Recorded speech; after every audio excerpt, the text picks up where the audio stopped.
Today, we have on Alex Gaynor, General Manager of SoCal Powerlifting. Alex has been working with me since 2018? Beginning of 19, yeah. 2019. We're going on 4 years. You're still around, man. Jesus. Still here. And I just thought Alex would be a really good person to have on and talk about the journey that he's had with SoCal and our journey with the business. And that way it's not just me telling a little story, because I think Alex is a really cool story. And I think we've accomplished things that many others have not accomplished in this industry. So that was really the point today. And one of the things that I think that we don't talk about is this phrase that I really like called intrapreneurs. We're always focused on the entrepreneur, the founder, but a lot of time within a business, you actually have someone who is the operator, the integrator, the intrapreneur, someone who's on the inside making shit happen, coming up with ideas, just as, if not more integral than the entrepreneur. And Alex is that for us. So I just kind of wanted to dive in. So Alex, I was looking back at like our DMs when I hit you up. I think I hit you up originally to be like, yo, you want to bring your clients over here to train at SoCal Powerlifting? What was the situation there? And then we'll get into how we came in for an interview. Yeah, dude. So I was working in 24-hour fitness, probably had no business training people, well, by that time, maybe I did, but started there, 18 years old with the cert I got in like 12 hours on a weekend. And so you initially had messaged me, you want to bring in your people over. All I wanted was to get out of 24-hour fitness, but my clients did not give a shit about me. I was the guy at the 24-hour fitness. Maybe some of them, I was one of the more jacked personal trainers, so they picked me. For most of them, it was just who they were assigned. That was it. So asking them to drive an extra 30, 45 minutes down the freeway to SoCal and leave their nice, cushy commercial gym to, at the time, three combos, 3 wall racks? Something like that. Most of them couldn't even use a barbell. So, it was going to be a rough transition. And then I'm assuming the next DM you're jumping to was, hey, do you want to coach powerlifting, right? Yeah, well, so it's funny because when I reached out to you initially, it was to do what we advise a lot of gym owners not to do with the coaching space. And Alex has actually coached gym owners already in the coaching space as well for business coaching. And it's what we advise. I was looking for the quick cash grab. Alex pays rent and I just let him, do it what he will with his clients. And we've always then steered clear from that and focused more on the business, but I just didn't think that it was possible to do what we've done. So yeah, it went from, hey, you want to bring in your clients to, all right, dude, do you want to come in to coach powerlifting? And I remember I was actually driving back from San Diego and we hopped on the phone and chatted from there. Yeah, that's right, man. I think in my head, I probably condensed it down a little bit, but in my head, it was initially, hey, do you want to coach powerlifting? And my next response was, I'll quit my job tomorrow. I think there was probably a couple steps in between, but in my head, it's kind of been condensed down to that. Yeah, well, we hopped on the phone for like a phone interview. Things aligned in terms of where you wanted to go. You came in for the in-person interview in a suit. Mm-hmm. And pretty much brought you on, and you quit your job the next day, even though I said not to. Yeah. And you went all in. Talk me through that decision, man. Why quit the job the next day? Why join something that had, was all just potential and not real yet? Yeah, there's a lot there, man. Start quitting the job because that's a little bit easier to tackle.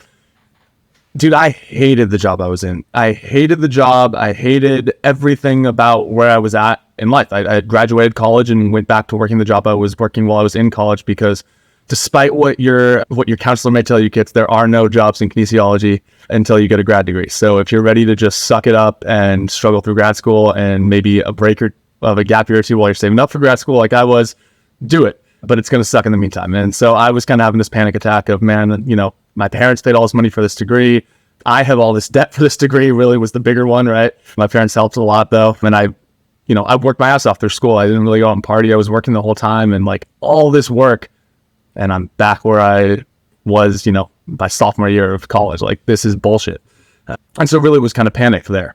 And then just kind of when you went into college. So Alex went to Chapman, a really nice school. You also had some academic scholarship, right? That's part of the reason why you went. Yeah. So I went to Chapman. I actually ended up there because every state school, San Diego State was the other one I was really looking at. Every state school was going to be pre-kines. There was no guarantee I'd get into the kines program, and they wouldn't even tell me their 4-year graduation rate, right? Like it was 5 years minimum.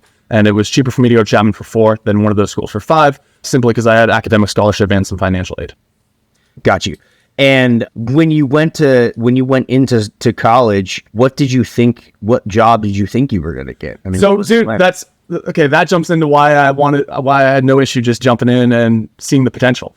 I wanted to coach people to get more jacked, and I wanted to lift myself and get paid for it. And I had no idea that job didn't exist. It wasn't a real thing. I didn't want to work with general population.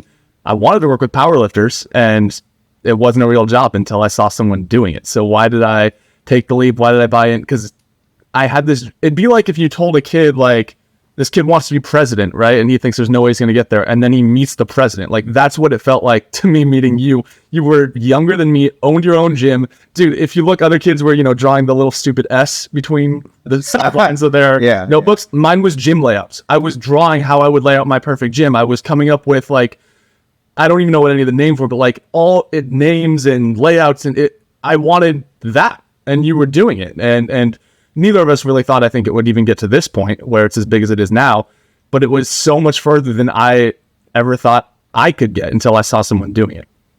Yeah, absolutely. And so when we had that interview, you quit the job the next day, you were graduated. Did you tell your parents? Like, what did they think about that?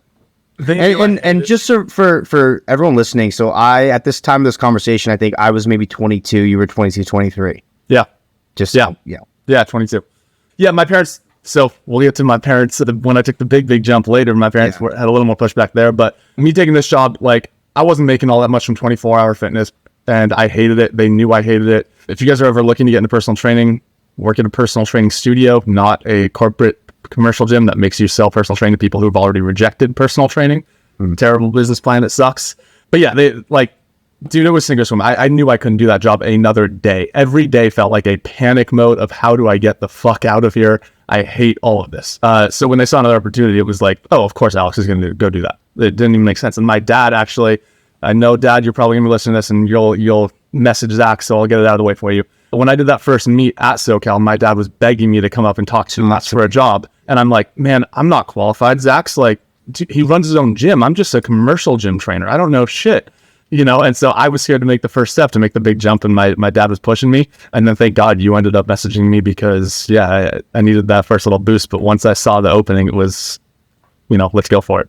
Absolutely, man. Yeah, I remember you competing at that meet. You won best lifter. I looked at you and Cole. I was like, oh God, these guys are douchers. Meet day me is a douche. Day to day me, hopefully most of you think is a pretty nice person, but meet day me is a complete asshole. It's all about me. It's all about how much weight I can get on the bar, and I'm going to be selfish for that one day.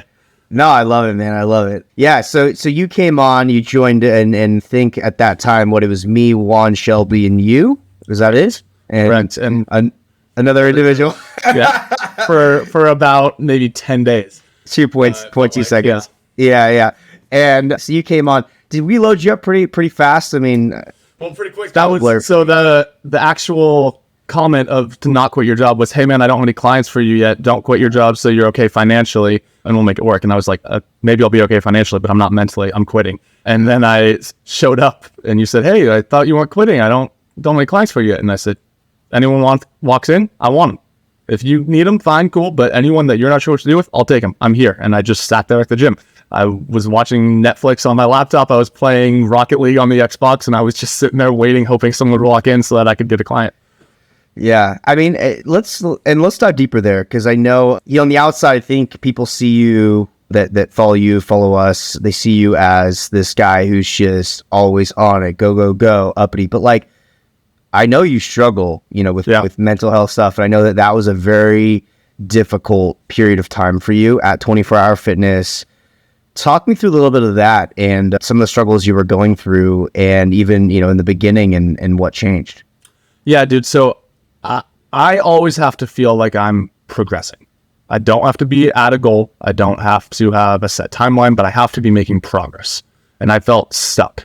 Me feeling stuck is the worst thing that could ever happen to me.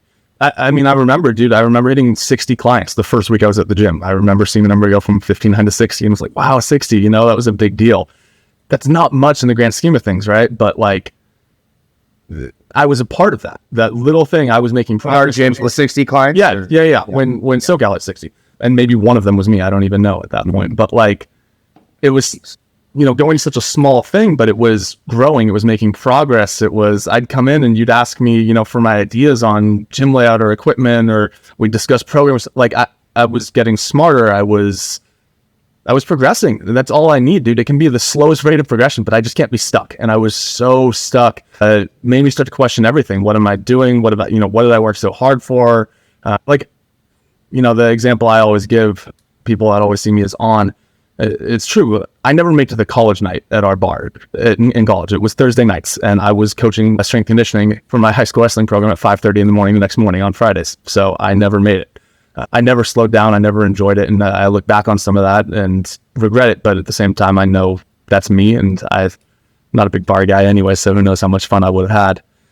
But it's always been go, go, go. And because I just can't sit still. I panic. I hate it. It really freaks me out. Why do you think that is? And here's where we get to the real deep shit. So I started going to therapy last year, right? And was actually diagnosed with a form of PTSD, which I thought was reserved for, military vets and stuff like that. But basically when I was 14, Zack, all this already, but I was in the hospital, shock hospital in Orange County with some form of viral infection. They don't know what the initial virus was, but had a crazy autoimmune response to that and developed something called HLH. Basically your immune system goes into overdrive and basically starts shutting down, attacking your own internal organs. By the end of that, I was in the hospital for about a month straight, fever for 20-something days, over 100 degrees. By the end of that, the doctor pretty much said, look, we don't even know what the hell's going on, but you probably have about 2 months to live. I was 13 years old, I think, actually, and not ready to hear that, right? And so I've always thought that I had this divine perspective that other people didn't have. When people were saying, oh, slow down, go have fun. You could die tomorrow. Don't tell me I die tomorrow. I fucking know. You don't know shit. Right? I thought that about everyone. I thought people at 60, 70 years old who had all this life experience didn't know shit because they hadn't had this one experience I'd had.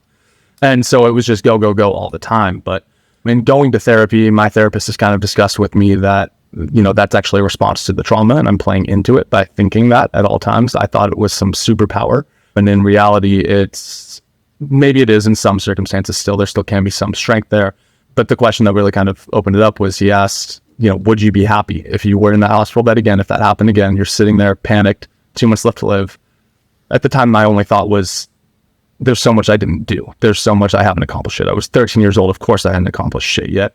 But that was it. It wasn't, I should have had more fun. I should have done this. I should have done that. Because I was 13. I hadn't had the chance to accomplish anything. All I'd gotten to do was have fun. And so now, if I got that, if I was in that same opportunity and I'm looking back and going, man, I have 2 months left to live. Am I happy with how I spent my time? The answer is probably no. I should have had more fun. I should have spent more time with people I love. I should have made sure they know how much I care about them, because my life has shifted, right? And so I kind of froze in that same mental state I was in, for lack of a better term, at 13, 14, of like, oh, I need to work harder. I need to accomplish more. And now looking back, it's like, oh, I probably should have more fun, right? So there's always going to be this balance. And I still struggle with that a lot. I still don't know what that balance is for me. And I also think my balance is probably different than most people's. Like, if I spend 80% of the time being productive and 20% having fun, like, I'm good with that. I'd be way happier with that. A lot of my self-worth still comes from my productivity, and maybe that'll shift as I get older. But right now I'm still leaning that, but not as hard as I was, not as aggressively as I was. I think I've found a little more balance. Yeah. I mean, you know me, and for those of you listening, I'm a huge proponent of therapy. I've been in therapy in and out my whole entire life for a lot of different things. And I had a, similar in the sense of, I remember going to therapy this last time when I was 20 and opened the gym, and I was going through that crisis of dropping out of school, going all in on the gym, what my parents think about that. And literally, like, first session with my guy Dr. Espinoza, still see him to this day, like 5 years with the same therapist. That's pretty cool. That's consistent. Yeah. My first, I can picture it. It was like, yeah, like I was pretty much like, I'm going to grind throughout my 20s and work super hard. And then when I'm 30, like, I'll have so much and I'm just going to chill. And he's like, oh, so you're just going to like turn it off? And I was like, he's like, where's the button, And I was like, oh, fuck. Like, I guess you don't. I mean, you don't just turn it off. Like, it's not something where, and same thing. I love how your therapist proposed the idea of, if you're back in the same situation, did you want to spend your time like this? So yeah, while balance may never be found, I think that balance is ever elusive, and it's very much a spectrum. Yeah. I do think that we can try our best. Yeah. Well, there's a Kobe quote, and he's actually talking about, I believe greatness is the term he uses. His goal was greatness, and he's never going to reach that, but simply the act of trying to be great, the greatest or the best, was more than anyone else who just wanted to be good, who just wanted to set X record or, have a good season. And I think that's kind of the same for balance, right? It's this idea, philosophy that doesn't really exist, but we're always chasing it, and chasing it instead of just getting stuck or settling where we're at is what makes the difference. Yeah. And acknowledging that we're flawed, and right. And there's probably a screw or two loose here and there for all of us in certain ways. I know for a long time, you let it was that chip on your shoulder that drove you. And I had one similarly. And I think I realized like the chip doesn't drive you forever. Like you got to find new ways to find purpose. My purpose with the gym today is like fitting as many people's dreams in the building as possible, because my dreams are good. So we all have different pieces of purpose and what drives us, and we're all flawed in different ways. But yeah, I wanted to pry a little bit, because I think that your story with that of the hospital, time you were in the hospital with the clock ticking against you, is a big part of who you are and why you are the way you are. And acknowledging that, I think, is important as people get to know you a little bit more. Yeah, man, completely. I've come to realize, I think I already kind of knew this, but I've come to appreciate it a little bit more. It's also why I got into lifting so hard. I grew up my whole life like super skinny, like entered high school at 5'10" and 125 pounds, like crazy skinny, right? Was always picked last, always sucked at sports, and then found wrestling in high school. And you still run funny, like you still suck at sports, like real sports. Oh, I know we're not talking with both those knees. But yeah, I do. I suck at running. So then I found wrestling where I didn't have to run. I just could get angry and hurt someone, and that worked. Then I was like, cool, this is my sport.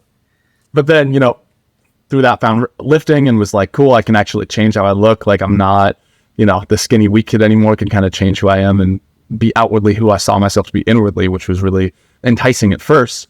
But then after the whole chalk thing and being in the hospital all that time, I realized that it was something I could control. And I think that's what made me gravitate towards powerlifting even more than like bodybuilding. Of course, got in the gym, benching and curling like everyone does initially, but powerlifting, you can see that progress, you can track it. There's no real confusion of like, well, I put in this much effort and I didn't get this much out. Yeah, you'll hit plateaus at some point, but if you're continuing to train hard, train smart, getting proper sleep, nutrition, all of that, you will get stronger. Maybe it's 2.5 pounds a week or something super small at a certain point, or maybe it's a 5-pound PR in a year, but you're getting stronger. And so knowing that there was something in my life that I could control when, even when we met, my home situation wasn't great, financial situation wasn't great, wasn't happy with my job, all these things were going to shit, but it was like, okay, but if I go to the gym and I work out, I will that training. And I could control the result of one thing in my life. And that, I'll never stop lifting for that one reason. That gives me so much balance. And maybe that was developed as a little bit of a response to trauma, but I'm like, that's the one thing from that I think that I took that I'll keep that is still beneficial, because I don't put as much self-worth on that as I used to, but it still is just like peace of mind. I'll be all right. I can still train hard, and then I'll get better at this, and then I'll figure out the rest, because in this one area of my life, I have control. Absolutely. It's the same. Like I train, I train jiu-jitsu. I couldn't powerlift anymore because of some knee surgeries and stuff, but I run funny. Yeah, you do. Well, I also run funny, but surgeries, But it's this idea that no matter what, you always have sort of that constant, and it's under your control. Yeah. And I think that is extremely important for, and that's why I always recommend people who train or like are in the gym industry, work in the gym industry, like keep training. Yeah. Because when you stop, first of all, it's so easy to fall out of love. First of all, that's why, both of us, we get pretty irked with like the whole Gen Z new wave kind of lifting crowd, because it's all for the likes and the social media and the Riz and this and that. And like, we just do it because it's part of our fucking day. Like if we don't do it, we're lost. We're like lost people. And maybe that's bad. Like maybe that's not healthy. I don't know. But we have to have that piece of our day, or else we don't have, that's our X factor. That's our edge. And we lose that. What do we have? And I think we got into it. I won't go too hard on Gen Z and the whole TikTok lifter, but we got into it looking to like this is what we do. And then how I found this job, why I jumped in, all this, it was like, I want to lift. I want to somehow financially support myself from this. How do I make that happen? Whereas with them, it seems to be a little bit more, I want to be an influencer. Oh, lifting helps with that. Okay. It's a very secondary thing. And I feel like also what we're seeing is those individuals, and I was that, right? Like I wanted to be an Instagram influencer lifter. Like I was around the juggernaut crowd, like everyone was sponsored. I was trying to grow my following. Used to post, every day my training and stuff. But what we're seeing a lot of times is like one injury makes them quit. One setback, because there hasn't been enough time in the game for them to have multiple setbacks, or them to see that it's not just get stronger every day. There's going to be months, maybe a year where something sets you back. And so I guess what I'm trying to come back to is that idea that it's just a consistent effort. Like if you put in, I mean, we know this, but just like anyone listening who is getting into lifting, or they haven't been training at least like 5 or 10 years, like if you just put in consistent effort daily, like that's all that matters. Like solidified as part of the schedule, solidified as part of the day. And it can't be this thing where all you care about is the PR, the likes on the Instagram. I mean, obviously people already say this stuff, but it's very much true. You have to fall in love with the process. Yeah. And if you don't love the process, then it's just going to suck for you, because there will be days and months and years where maybe you don't get stronger, but you just you got to keep showing up if you want to stay in the game. And that's the name of the game. Yeah. Well, and I think with you and I, to tie it back to the earlier conversation, is we all love things that we can control, right? We love put the ball in my hands. Put games online, put the ball in my hands. Always, right? And so, exactly, betting on yourself. And so, falling in love with the things you can control. Man, I had great technique this session, or I had good recovery this week. I should be able to hit a PR, whatever it is, as opposed to, I hope this video does well based on some all-knowing algorithm. It's tough. And that, for a lot of people, I'm not going to sit here and hate on influencers, man. A lot of them literally can just lift weights and pay their rent just doing that. That sounds pretty awesome.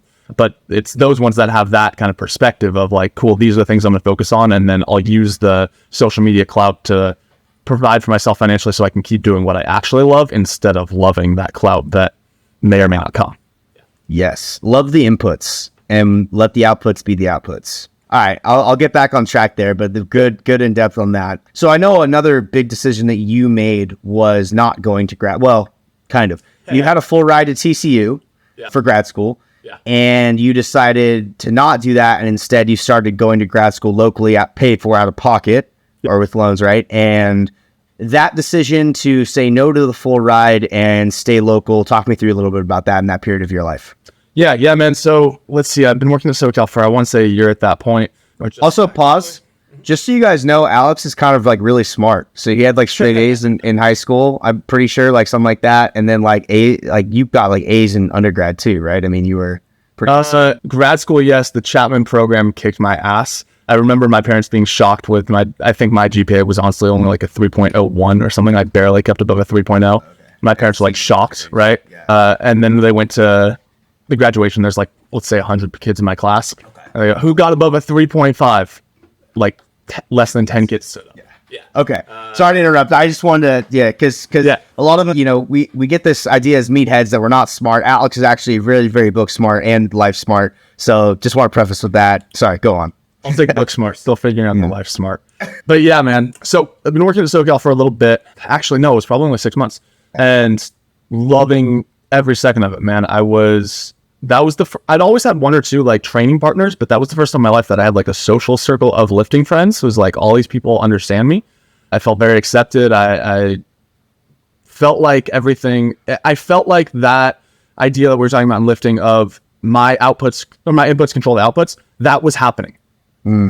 Like I'd come in with a new idea for a membership tier. Yeah, we can implement that. No problem. I would show up early just so that I was around, and then you'd be like, "Oh, you're here? Do you want to shadow this sale? You can take over sales, in a couple months or a couple weeks."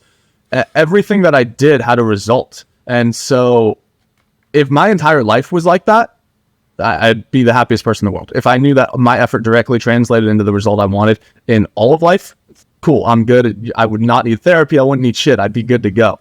But I felt that at work, in my social life, in all of the aspects of my life that SoCal has now taken up. I felt that. And so I was like, in love, dude. I was infatuated. And so when I met you, I was working 3, sometimes 4 jobs, depending on the week. I was studying for the GRE, and I was sleeping like 4 hours a night and training from like 11 p.m. to 1 a.m. miserable, right? But I had put all that work in studying for the GRE. I'd saved up for grad school. I had put so much work in undergrad. I had to do it, right? I had to, is what I thought. So I ended up getting good scores on the GRE. I'm like, cool, I got to do this. Applied to a bunch of schools, was literally applying to schools based on how close they were to a powerlifting gym. If you have that gives you any clue as to how important this stuff was to me. Because I knew I'd have a community, right? I'd be like, cool, I'll have a group of powerlifters, I'll be all right. So applied to TCU, which I think is by the OG Metroflex. So that was going to be the plan. I was going to be a Metroflex guy. And got fucking weights. Yeah, exactly. Probably for the best that didn't work out. But got a full ride with an assistantship. So I would have been working like 40 hours a week. Would have been crazy, but it would have paid for school. And so I went, toured, and it's just a bunch of nerds, man. Like, yeah, I love some learning about that stuff, but it was like, none of these people have touched a weight. I felt so alienated. It was like, this is not my community. And I straight up asked, like, Chapman led me to believe I was going to have this guaranteed job. I'm going to go through this program. They have all these counselors, all these connections, and then there was nothing for Kines, right? If you're a film student, business student, cool, they got you. Kines, good luck. And so I asked the head of the department, I'm like, what do you do to get me a job when I graduate? And she said, that's kind of up to you. And I said, okay, but like, I'm going to work hard, but like, where's the connection? What's the benefit here? Other than just this piece of paper, what's the benefit? And she couldn't really give me an answer. She was like, almost one of those people who's too smart to actually communicate. So I think she'd just been in academia her whole life. She was a little bit flummoxed. And so I think the idea of like even looking outside of school and like real job was just like something that didn't cross her mind. And I'm like, yeah, you're the one guiding all of us. You got to have that figured out. And so came back home and was just like, this isn't for me, man. Like, she can't connect me to a real job. I have the job I want. I just have to figure out how to make this job make enough money to survive the rest of my life. And so I came back home. This is the one where my parents thought it was a little crazy, but I also think they knew it was going to happen no matter what. Just the way I talked about SoCal, how much I was enjoying it, like they knew. And so came back home and was like, hey, it's not happening. Like, I'm not feeling it. I can't give this up. I can't give up the way that SoCal has made me feel it, having this community, these people with a common goal. I just can't give it up. I got to be a part of this. And so talked to my parents a little bit and, thought about how hard I'd worked and was like, okay, but grad school, still got to stick that out, right? Like, I got to find a way to make that work. And so I hadn't even applied to any local grad schools because at the time it was like, I hate 24. I hate what I'm doing here. I'm getting the fuck out, right? Yeah. But so panicked, last minute applied to Long Beach State, went to Long Beach, and was doing that part-time. I was writing programs on True Coach in the back of the classes. Luckily, Chapman's program was so goddamn hard. I hated it at the time, but we were literally using the same textbooks in grad school and going less in depth than we went in Chapman. So shout out Dr. Sternlicht. You did prepare us there as much as you made things difficult. It paid off in that instance. And so I was like coasting, dude. I was literally like on True Coach all class and then doing great on the tests. I'm sure if I wrote my thesis and actually got into, the advanced stuff, it would have been tough, but actual classwork was a joke. And then I didn't know why I was there. I wasn't really learning more. And I started talking to those kids around me and all of them wanted the job I already had. Oh, I want to coach athletes. Cool, I'm doing that. Oh yeah, I want to like run my own gym. Don't need a master's degree to do that. You probably don't need a bachelor's. I want this, I want that. All these things that I saw either happening at SoCal or SoCal had the potential to do. And then I finally talked to one of the heads of the department. Shout out Dr. Escobar. Dude's a total meathead, plays Lane Norton clips in class. Like, that was my guy there. That was like the one professor. I was actually, before I dropped out and ruined the relationship a little bit, I was supposed to go back and guest speak to one of his undergrad classes. But he's cool. So I talked to him and he's like, yeah, man, I actually started my own gym and just couldn't make it work financially. So this is plan B for me. And, it's awesome. It's a great option. And start trying to talk it up. I'm like, man, I'm too young to give up on plan A. That's a great plan B, and I'll keep that in mind. I got to see plan A through because I think it could fucking work, man. I really think it could work.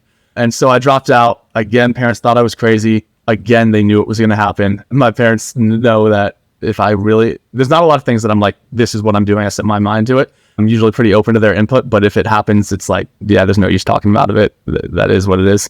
So I think they thought it was a little crazy, but they knew it was kind of unavoidable and just went all in, man. It was a time value thing. I was still staying in the back of classes at Long Beach when we were still selling hoodies through Instagram DMs. And I remember messaging people back and forth. Black Friday sale, I was messaging you and then trying to figure out how to post on our Instagram that we didn't have a website yet to update the prices, but posting that prices were going down. So it was like, I'm wasting time. I could be making money right fucking now. Why the fuck am I in class? It was that, right? And so again, I saw school, I had all this input. What was the output going to be? I don't know. But if you look at everything with SoCal, all that input equaled a big output. And again, dude, my entire life is this quest to make everything in my life like that when I saw the opportunities. So never look back. Yeah. I mean, that's the thing, man, with academia. I think it's shifting a lot. Like I remember even in my undergrad program, so I was at Cal State Fullerton, and for those that are in kinesiology, like that's a good kinesiology school. Great school. And dude, first of all, the grad students, again, same thing, nerds. Shout out to Dr. Robert Slaughter, though, who was a grad student and he teach at the time. Now he finished his doctoral program. But yeah, he was one where I talked about, and he was like, dude, you're doing the thing that like people are trying to do here. Like you're already doing the thing. You're already working for Juggernaut. You're starting your own gym. You're already, and I think a lot of people, this is the difference. They mistake progress for motion. School, I think, is motion in a lot of ways. It's just movement. It's just, I feel as though I'm checking off something off of a list. Will the list get me to where I want to go? Not sure, but it's motion. It's movement. Yeah. Progress is actual climbing of a ladder with real results in real time. And that there is the difference. And so I think that a lot of academics are super, super smart, super great, but that's their career. Their career is academia. So, you're the head of kines at Chapman's, like, yeah, you just keep doing the thing and you go get your, grad degree, then maybe go get your doctorate, and then maybe you'll teach, maybe you'll do lab work. No. The answer is no. And so there's so many other options. When I have kids, I don't know if school is going to be like on the table as far as like a guarantee. Like my parents raised me to like, you're going to college. They both went to UC schools. So Zack was going to college no matter what. If not, he's a failure. Yeah. And so when I dropped out at Fullerton and transferred and finished online, 6 months later, like that was a tough deal. And I know that your family, same thing. It's like our parents were raised that like, yeah, you go to school, you get a degree, you get a job. And at that time too, like, if you go to school, you're going to get a job. I mean, there's just so many of them, and the game has changed. A lot. Jobs aren't guaranteed, especially in the niche of like kinesiology or, stuff like that. And so, yeah, if you just want to get a degree, get a job, go get a business degree or something like general or broad, where maybe that can apply to multiple things and give you the tools to maybe even start your own business. I don't know, but I'm not a super big believer in college, and you know that. Yeah. You came into the gym, I think we were doing about 17 to 18K a month in revenue. It was very, very small. We were in our first location. You came on, I think, like a month or two before we moved to our second location. I think we were, May? And I came in February. Yeah, it was like the end of April. It was like April 30th. Okay. We were supposed to be out. You've seen it grow to hitting 100K months in the last 4 years. You've been around 4 years, right? Yeah. Yep. Yeah. What's changed? The structures and the strategies have changed, but honestly, and how professional we've gotten, for sure, right? A little bit more professional there, a little bit more structure. But what hasn't changed, I think, is what speaks to me more. The attitude, the effort, the not accepting anything less than everyone's best. That hasn't changed. And I think that's what's gotten us where we need to go, right? And the vision has grown maybe, but it's furthered. It hasn't regressed at all, right? It hasn't been, let's settle. And so that's what stands out to me more. I think we've changed as we've needed to, as new opportunities have arisen and things like that. But it's never, I think we've all been kind of unwilling to compromise who we are and what we want out of this. And I think that's been the key to success more than being willing to change almost. Why do you think because like, I don't, again, like humble brag, but like, I don't know any other like small powerlifting gym that's gone to $1 million in revenue, annually, 100K, months this year. Like, why us, right? Like, what have we done that's different? What do you think? I think the ability to kind of see what's working and then just run with it. Like, again, I think we all kind of have that idea with training of, I keep going back to my meathead life philosophy, but of, if we can control the effort we put in training, how much we get out of it. I think it's been kind of the same thing. So like, you told me the reason that you started the business model of basically this hybrid approach where if someone has their plan every day, but they're not with you in person every day, was because you simply were like running out of things to talk about, right? Didn't want to be with clients every single time and Burnt out. a little burnt out, and thought, people can make more progress. They don't need to be with you every session, but at the same time, if it's just like they see you a couple times a week and then are turned on their own for the rest, doesn't really get results. So basically my point is you kind of stumbled into this business model on accident a little bit. Yeah. But then it worked. Yeah. And so then you ran with it. And then I came in and so 24 Hour Fitness, you're not allowed to, and that's the last time we're mentioning them because that is such a small part of who I am, and also screw them. But the whole idea there, right, is you're not paid for programming, or what? You're actually not allowed to, because you're only allowed to be working if you're on the clock. The only time you're on the clock is when you're with a client. So if you want to sit there and write out their program the last 15 minutes of a session with them, cool. Now they're paying you $100 an hour to waste time, but you can't write in between because then you're working off the clock and could sue them, right, for not paying you for that time. So people are doing these sessions, but they're not making any progress because they see me once, twice a week, and then they have no idea what to do on the other days. So I came in and I saw this and I was like, this is, perfect. Yeah, I can actually have the hands-on ability to adjust people's technique, show them the right way, but they actually are making progress, and I'm getting paid based on their progress, not based on how many sessions I can sell them. We've always gone by the philosophy of, if someone needs less sessions, sell them less sessions because they'll be around. Solve the problem, provide the solution. Yeah. Yep. And so I was like, this business model is genius, right? So we found that, we ran with it. Cool. Started to max out the space. All right, well, let's get into online coaching. Kind of found a system that works there, run with it, right? It's the end goal is the same, but how we're willing to get there, we're willing to shift, right? And so when we find a new path that works, we're all in on it. And I think the entire company has kind of accepted that philosophy, and that's why we've succeeded. Mm-hmm. Yeah. I think, obviously, when I look back, I think first of all, I was thinking about this today. I was going to tweet it, but yeah, I think a lot of small businesses treat themselves small. I mean, it's small dreams, small visions, small dreams, small goals. I think small. And I never thought it would get this big. I don't know if you ever thought it would get to this point type of thing, but as we've evolved, it's cool. What's next? What's the next goal? There's no stopping and being I don't do a good job of this. I know you don't either. Stopping and reflecting and being, oh my God, look how far we've come. It's no, let's just keep moving. I love it. So I think a lot of gyms in particular think small, treat themselves small, don't put in systems and processes and things like that. How do you feel like you've evolved as an operator, within the business, in the day-to-day, because obviously, I mean, your role has shifted from a lot since the day you came on to what we have now. And every 3 months, 6 months, year, it changes a lot. I mean, how have you evolved personally and professionally? Yeah, I think one of the big ones is actually what you're just saying, right? With a lot of small businesses treat themselves small. I think for gyms specifically, a lot of gym owners come in and they treat it like a gym, not a business. They treat it almost as if they were a member. Oh, well, if I was a member, I'd want this new equipment, so we're going to buy that, even if the margins don't make sense. If, they treat it as a hardcore lifter, I'm blasting music, I'm doing this, I'm doing that. Well, that might alienate your beginner customers, right? It's all about kind of the non-business side of things. And while I think we always try to make our best effort to keep that at the forefront, the community, the vibes, for lack of a better term, right? Make sure that everyone's having a good time. But we're aware of the business side, very much aware. And I didn't have that background. Honestly, I'm always impressed with how quickly you picked it up at your age and coming from the meathead background. It's not like you were a business guy who then learned about lifting later. You did it at the same time and somehow were able to balance that. Whereas I definitely came from just the lifting side and then was okay, how do I actually even understand this business, much less implement it? So that's still a challenge for me. And that's why anytime that stuff comes up, I'm always willing to listen to you. But I think it's now gotten to the point where we do a decent job balancing each other out, where it's because you're more in jiu-jitsu and a little bit less in powerlifting, you're kind of looking at the numbers a little more. And I'm okay, but this is what the members are. Oh yeah, no. For the listeners, I'm hella washed, man. Alex runs the gym more than I do. All I do is make sure people get paid on time, honestly. And it's a healthy balance, right?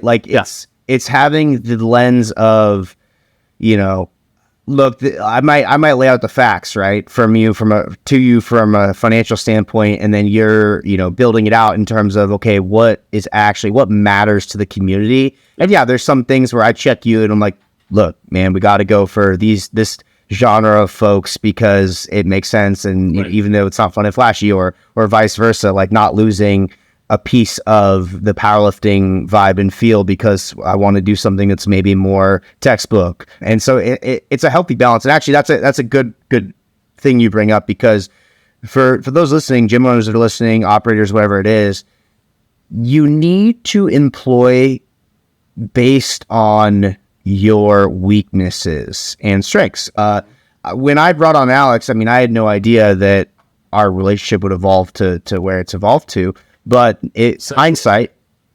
Yeah. No, you're good. Yeah, dude, Alex and I, dude, you know, when you talk to someone, you're like, if you're not married by 30, let's get married. That's Alex and I. No. Yeah. But yeah, no, it's this idea that you can't, if you are only surrounded by people that think the exact same way that you do, like you're just going to have a shit product. Yep. There's just, because all you guys are going to do is like kind of circle jerk your each other's ideas, and no one's ever questioning or checking. And it's so much better to have someone that maybe sees things a little bit differently. And then eventually you guys, you know, people are able to come to a conclusion based on all parties involved and all opinions. And that's also a reason I think we've been successful is I've really tried my hardest to lead as egoless as possible. I don't know if that's like that's the right term, but I never wanted it to be about me. It's not Zack's Bartell's gym, Bartell Barbell Gym. It's SoCal Powerlifting, and the brand. I've always wanted the brand to be larger than me, larger than life, and I've tried to lead that way too. Where not pulling the fall in line card too many times and things like that. And sometimes it's difficult because it's hard not to when you have power or whatever. Yeah. But like, I think a successful business comes out of, getting multiple heads together, thinking smarter together, and coming up with ideas. And I think that's one of the reasons we've been successful too, is I think a lot of gym owners have big egos. I know gym owners I've coached in the business space, big egos, and sometimes talking them off that ledge and having to check them. It's difficult, but it's necessary. And that's a lot of the reason why they stay small, is because the ego gets in the way. Yeah. Yeah. When you talk about like that, kind of checking each other, I think that is where things have really been successful, because like you said, right, if I'm talking about, I want some new equipment, I want this, I want that, you can check me, hey, this is what's in the budget. And at the same time, when you're, Zack will come in looking at, I read this book by the founder of this giant company, right, or I went to this seminar or whatever it is and has these grand ideas, and I know that maybe sounded sarcastic, but usually they're awesome, but we have to dumb it down to the gym level. Right. When he comes in talking about maybe how, someone is selling something, but it's these huge subscription services that are to, $1 billion companies, they're being sold to $1 billion companies, and we're trying to sell to, a UCI college kid. It's like, how do we adjust that pricing so it makes sense so they're not overwhelmed? Right. And so I think we've found that balance where it's like, I can kind of keep it gym, right? Keep it a little meatheady, check you there. And then you can kind of check me and keep it a real business, not just playground. Yeah. Yeah, I'm too dumb to understand some of it sometimes, man. I'll break down the anatomy and physiology of how a squat works all day, but when it comes to some of the business stuff, I took like 3 business classes in college, dude. That's my background. Yeah. Now, I've a couple more questions. So, as we go into this next year, like in this next phase, and we're looking to expand and tackle and grow more. We're at 500 plus members now, clients, and like we're looking to have 750. I mean, my goal is about 750 in the next 2 years. How do you think you'll need to evolve as an operator? Yeah, I think one part that's been tough for me is, as I mentioned, when I decided like screw everything else, I'm going all in on this, one of the big reasons was that community. SoCal was and is, a big part of my social circle. Finding that balance while also maintaining some structure of leadership, or being able to put aside, work frustrations when it's like, cool, we're out, we're gonna have fun right now. That's a tough balance for me. I'm a pretty black and white person, as you likely know. So if someone's like pissing me off the other day, it's like, all right, like we're not on good terms. That's it. Like screw you till you figure your shit out. I usually try to filter that, but that's like what's going on inside my head, and so figuring that out is tough. It's a tough balance, but I also think that's necessary, because even when things were super small and it was like 99% fun, 1% business, those issues would come up, right? Like 1.0, 2.0, those issues still came up. And so I need to understand that stuff. I need to be able to balance that. And I think I'm getting better at it, but I also don't want to ever lose that community. And so that's the pros and cons of like, you know, things being so small, so tight knit. Yeah. It's always a balancing act there. And I'm sure you felt that too. Oh, 100%. I mean, I talk about this, you know, we talk about this. I think that to get us to where we are today will be a very different set of tools to get us to where we want to go. And there's going to be a lot of growth and a lot of uncomfortable conversations, and it's going to be very hard and more technical and tactical than like just kind of working hard. Like, I think you can work hard to where we are now. You can white knuckle it, you can get hit, but the next level is higher level conversations and tactics. And like we talk about this, you've brought this up before, the idea, like Hermosi talks about it, right? The idea of like hiring A-level talent versus like training someone to be A-level. And you've sort of mentioned, like, do we need to, you know, bring in someone? And the answer I think is a short no, in the sense of like, we can continue to learn and grow, and I think get ourselves to a point where we can get to X, but that also means investing in ourselves and our knowledge and, you know, doing what we're doing. And then eventually, yeah, I mean, the idea too, when you have a small team, if you have a team of like 5, and let's say you have 3 A players, a B and a C player, and then you have a team of 10 and you have 6 A players, you know, 2 Bs and 2 Cs, all of a sudden, like, you know, it's easy to get frustrated. Like, oh, we have so many C players. But the idea is, no, your team just kind of like doubled in size. So if we have a team of 15 or 20, there's just going to be more. There's going to be more A players, but there's also more B and C players involved. Like, every company, I feel like not everyone's an A player. I mean, it's almost impossible. Yeah. And you can weed them out and stuff, but I know that's something that frustrates you as an A player yourself, is like this idea that, like, how could someone not see the value? How could they not go all in and like treat this seriously? And me too, right? But I think I've just realized that, like, it's a part of it, I guess. Yeah, I think that's another thing, just meeting people where they're at instead of where I expect them to be, where I want them to be. That's definitely something I need to grow on. And with that, I think the big thing I'm realizing is, again, everything keeps tying back to this philosophy of inputs and outputs, right? And me trying to simplify that process. The input for forever was me working harder in terms of not just effort, but hours. The gym needs to be cleaned. It's not cleaned. Cool. I'll come in at 1 a.m. clean it. Fuck it. Doesn't matter. It needs to get done. But now that takes away from then what I was going to do the next morning, which affects more people. So understanding that I can't do everything myself, it has been tough. And so I still think that input equals output philosophy holds true to SoCal, and that's why I'm still about it. But I need to change the inputs. I need to change what they are. I need to learn. My effort needs to go towards learning how to lead better, not just learning how to work harder, right? Instead of just reading about better training plans or sleep schedules and better recovery and all this so that I can work harder, I'm now reading about how to lead other people better and how to understand where they're at, things like that. And that's been new for me because, I mean, dude, the only sport I ever really like excelled at was wrestling and then powerlifting, because they're both individual. I love having a team around me, both those things. I never did something like, you know, golf where you don't have a team. I love having a team around me, but depending on them fully and completely, and not just being able to go, well, I did my job. If we lose this dual meet, I pinned my guy, right? Not being able to just rest my hat on that, but take full responsibility, not just of myself, but of the whole team, is tough. I'm still having to grow there. I wouldn't want to do it without a team. I wouldn't want to not have any leadership, but not to just be able to feel okay personally of like, I did my job, I'm good. I'll figure this out. I want to help them, but I know I'm good. No, the team fails, I fail now. And that's been a learning experience for sure.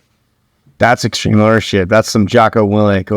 Oh, I like that. Yeah. It's the idea that everything trickles down when you're a leader, manager. Like, their failures are your failures are my failures, and like that's the only way that we can keep this thing going. And yeah, man, I think it's hard, and that's the hardest part, is as the business evolves, like us evolving as people, as leaders, as it's difficult, and then meshing that with life and the growth in life and what that has to bring. So you've coached for Gym Growth Tactics already. What was that experience like, coaching your first gym owner? And dude, no holds barred, like, leave it out there. What what were your thoughts?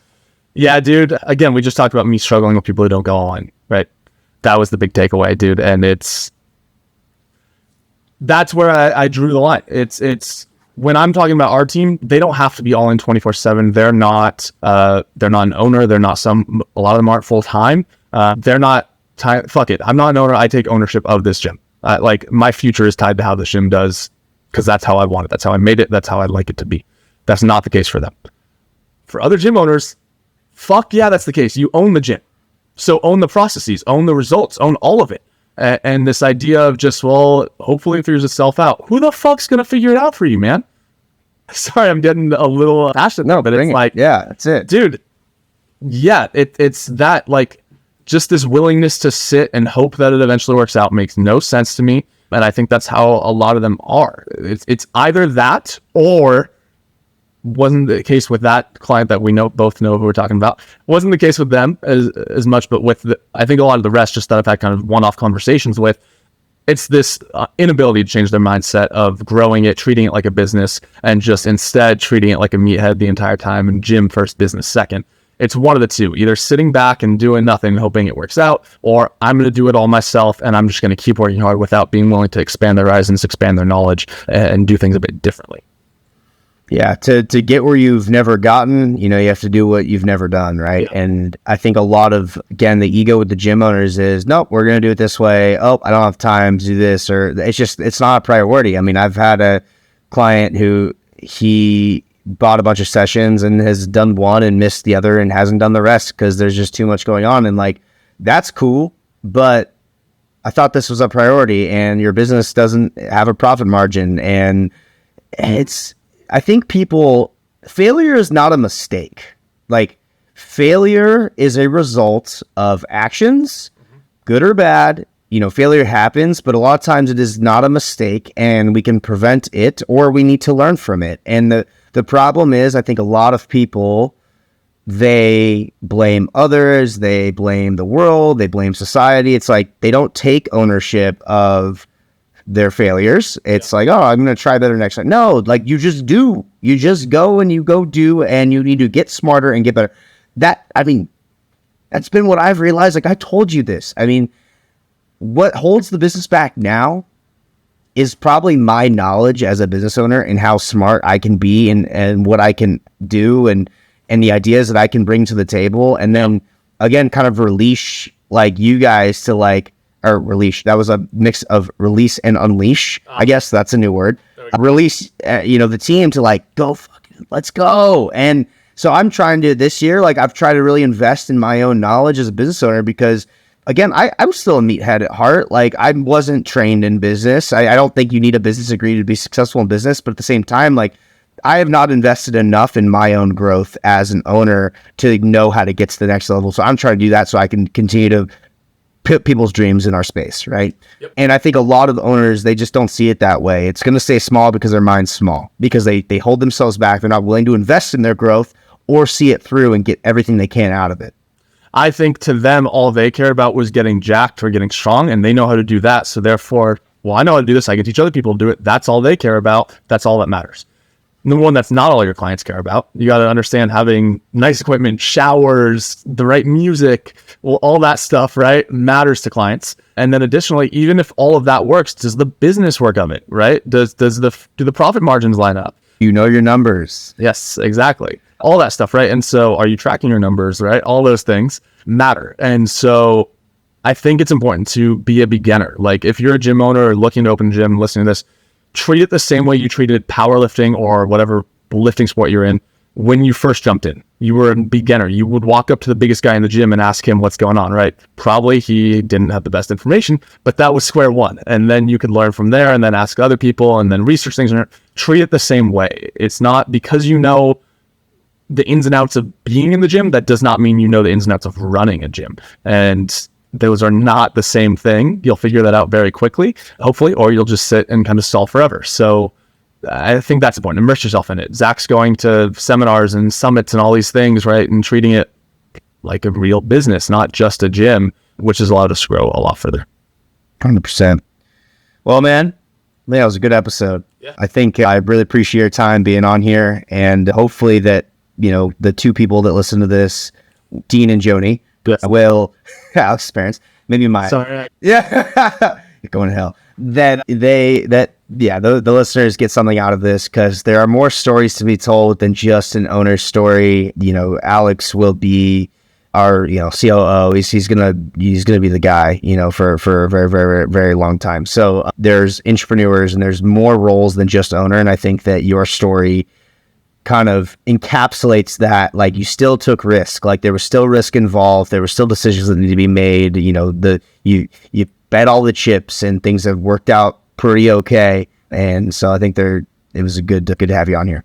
Yeah, man. It's about doing it with the right people. I'll never forget the conversation we had of going back from nationals. Or no, we were driving two-way, and so maybe I'm imagining some of this because I was delirious from cutting weight.